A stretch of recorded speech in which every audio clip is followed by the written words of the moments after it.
Hello everyone, welcome back to my channel needs everything. আজকের ভিডিওটা মূলত তাদের জন্য যারা ইউটিউবে সার্চ করে থাকেন যে কিভাবে CO2 অ্যাক্টিভ করতে হয় একটা বেসিক ট্যাঙ্কে। সো এটা হচ্ছে আমার ট্যাঙ্ক। এই নিচে আমি CO2 সিলিন্ডার রেখেছি, খুলে দেখাচ্ছি।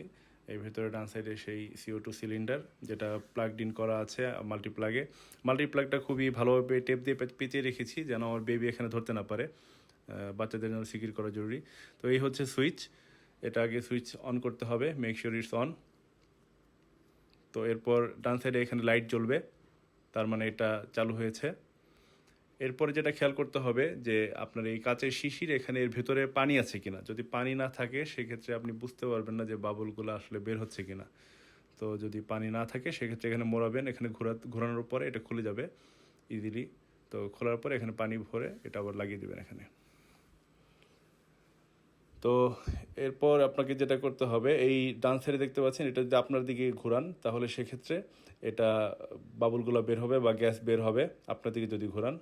তো এটা আপনার গাছের প্রয়োজন অনুযায়ী এটা বাবুল কতটুকু বের হবে বা গ্যাস কতটুকু বের হবে সেই অনুযায়ী আপনাকে ঠিক করে দিতে হবে। আমি মূলত এখানে চেষ্টা করছি সেকেন্ডে যেন একটা করে বের হয়, কারণ আমার গাছ খুব বেশি না। সেভাবে আমি একটা করে পার সেকেন্ড একটা করে বাবল বের হবে সেভাবে সেট করছি। তো দেখে মনে হচ্ছে এটা সেকেন্ড একটা করে বের হচ্ছে।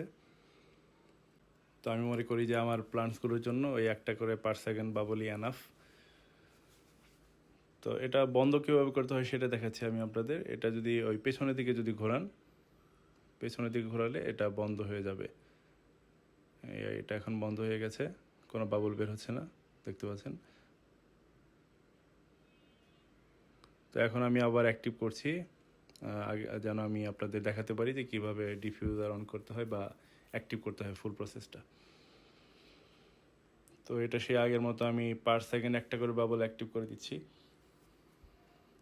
যেহেতু একটা করে বাবল বের হচ্ছে, তো এটা আমার এই সিলিন্ডারের পাইপটা অনেক বড়। এখানে ডিফিউজার পর্যন্ত, সিলিন্ডার থেকে ডিফিউজার পর্যন্ত যে পাইপটা আছে সেই পাইপটা মূলত একটু লম্বা এখানে। তো সেই ক্ষেত্রে এই ডিফিউজার পর্যন্ত যেতে টাইম তো লাগবে ডেফিনেটলি, অ্যারাউন্ড 10 মিনিটস। সো আমাদের 10 মিনিটের মতো ওয়েট করতে হবে। আমি ভিডিওটা স্কিপ করে দিব এই 10 মিনিটস। এই দিক দিয়ে আসবে, এই বাবলগুলো এই দিক দিয়ে আসবে বা গ্যাসটুকু এই দিক দিয়ে আসবে, নিচে দিয়ে ডিফিউজার পর্যন্ত পৌঁছানোর পরে এটা বের হবে। সো কানেক্ট করার সাথে সাথেই আপনি দেখতে পাবেন না যে গ্যাস বের হচ্ছে। তো আমি 10 মিনিট স্কিপ করে দিয়েছি, এখন দেখতে পাচ্ছেন বাবল বের হচ্ছে। এখনও ফুল ফেজে স্টার্ট হয়নি, কারণ বাবল মাত্র ডিফিউজার পর্যন্ত আসা শুরু করেছে। উইদিন ফিউ সেকেন্ডস এটা ফুল ফেজে স্টার্ট হবে। তো এটা প্লেস করতে হবে আপনাকে ঠিক সাম্পের যে পানি যেখান থেকে আসছে সেটা নিচে। কারণ হচ্ছে পানি যেখানে ছড়াচ্ছে সেখানে দিলে আপনার গ্যাসটুকু সারা ট্যাঙ্কে পৌঁছে যাবে, সব গাছের কাছে চলে যাবে বা প্লান্টসের কাছে চলে যাবে। এটা মূলত এখন ফুল ফেজই আছে আমার মনে হচ্ছে। এটা হচ্ছে পার সেকেন্ডে একটা বাবল করে বের হচ্ছে, তাই এরকম দেখাচ্ছে। তো যদি আপনার প্লান্টস অনেক বেশি থাকে বা ট্যাঙ্ক আরও বড়ো থাকে, তো সেই ক্ষেত্রে আপনি বাবল আরও বেশি করে বের করতে পারবেন। এটা আপনার রিকোয়ারমেন্ট অনুযায়ী, আপনার যত বড় ট্যাঙ্ক বা যতগুলো প্লান্টস সেই অনুসারে এটা ইউজ করতে হবে। যদি আপনি বেশি CO2 ইউজ করে ফেলেন সেক্ষেত্রে গাছের জন্য হয়তো ভালো হতে পারে, কিন্তু মাছের জন্য সেটা খুবই ক্ষতিকর হবে। যদি টোটালি CO2 থাকে তো এটা তাদের জন্য ক্ষতিকর, মারাও যেতে পারে বা হেলথ ইস্যু হতে পারে। তো দেখতে পাচ্ছেন মাছগুলো মোটামুটি হেলদি আছে। তো আমি একটা করে বাবল বের হচ্ছে পার সেকেন্ডে, এভাবেই আমি ইউজ করছি প্রায় 2 বছর যাবৎ। তো মাছগুলো হেলদি আছে যেহেতু, আমার মনে হয় যে এটাই ঠিক আছে, এটাই পারফেক্ট ফর মাই ট্যাঙ্ক।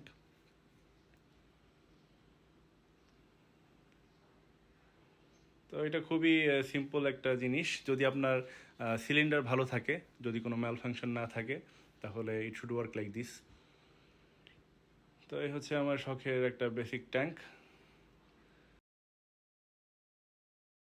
তো আপনারা যারা প্রাইস সম্পর্কে আইডিয়া নিতে চান তাদের জন্য বলি, এখানে এই ট্যাঙ্কটার পেছনে খরচ হয়েছে, গ্লাসের উপর ডিপেন্ড করে, যদিও এক এক সময় গ্লাসের দাম এক এক রকম থাকে। ক্রিস্টাল গ্লাসের একরকম দাম বা নর্মাল গ্লাসের একরকম দাম।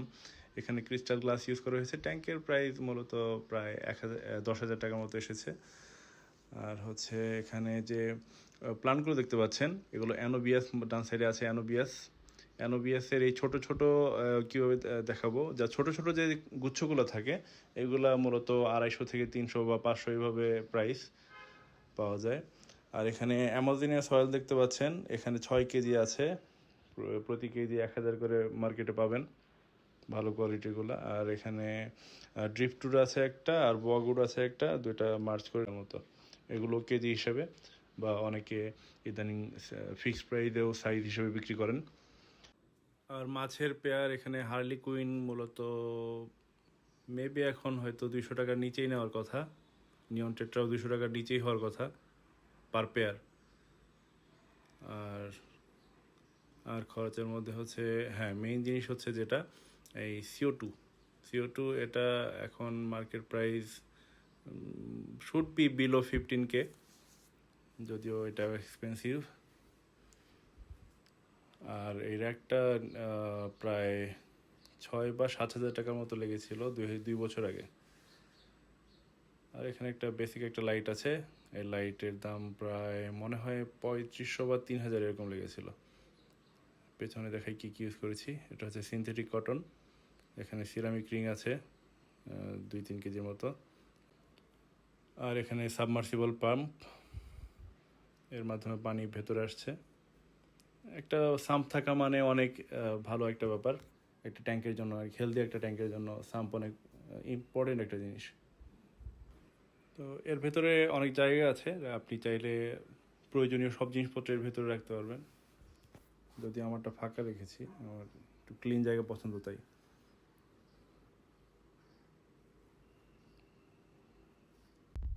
তো এই হচ্ছে আমার বেসিক ট্যাঙ্ক।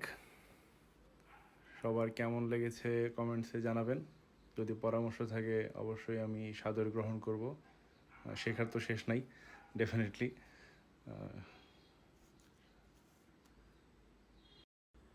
তো এর সাথে শেষ করছি আমার বেসিক ট্যাঙ্কের ভিডিও। সবাই ভালো থাকবেন এবং কমেন্টসে জানাবেন। Take care.